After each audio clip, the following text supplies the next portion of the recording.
Makeup for most women is a daily part of life and actually a necessity. Makeup can be worn for 3 reasons. Number 1, women think it's fun and creative to do different things to their face. Number 2, it allows them to be confident because it enhances their natural beauty and allows them to cover up their flaws. And number 3, for some women, makeup is sort of like a war paint and it allows them to feel very confident and empowered. Makeup has been around since the time of ancient Egyptians, but what I find most interesting about makeup is how much it has changed through the decades. Hello, my name is Abagail Lanier, and today I will be discussing with you makeup through the decades. Like I said before, makeup trends, or the way that makeup is applied to the face, has changed drastically every 10 years. Some of the reasons for this change are changes in culture, current events, and the perception of others. So let's take a trip back in time to the 1920s. During the 1920s, it was a time of flapper girls and parties.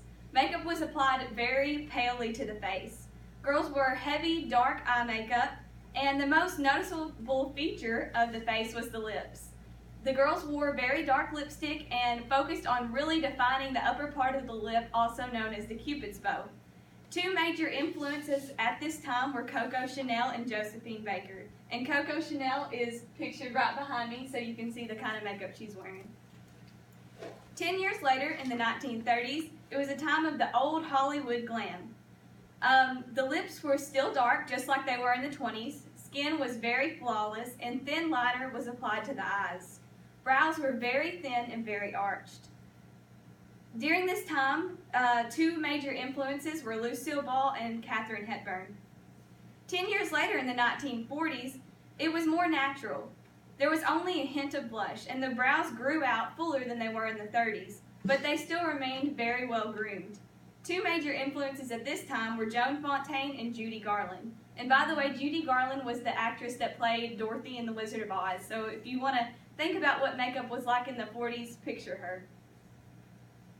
Now time for the 1950s, a time of rock and roll, and in my opinion, it was a major turn in the makeup world. Shimmering smoky eyes and a classic red lip could go a really long way.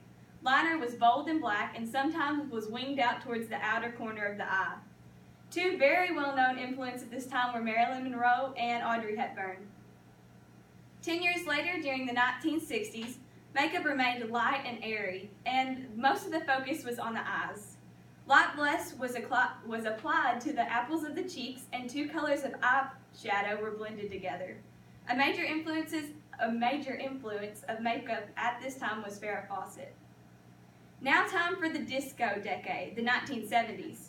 Makeup was very, very natural at this time, and the cheeks remained very flushed, and the lips were very glossy. A major influence at this time was Cher. The 80s, the time for funky beats and really big hair.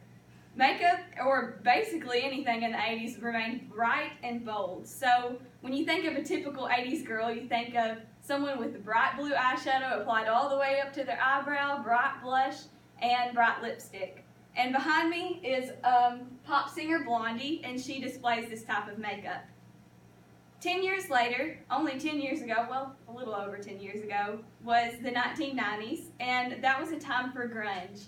Makeup was applied, dark lips were applied, and it was still kind of, if you picture the singer Avril Lavigne, she had these really kind of raccoon eye look to her. That was basically the 90s grunge.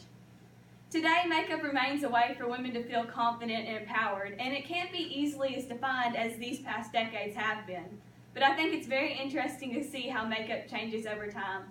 Once again, my name is Abagail Lanier, and this is Makeup Through the Decades.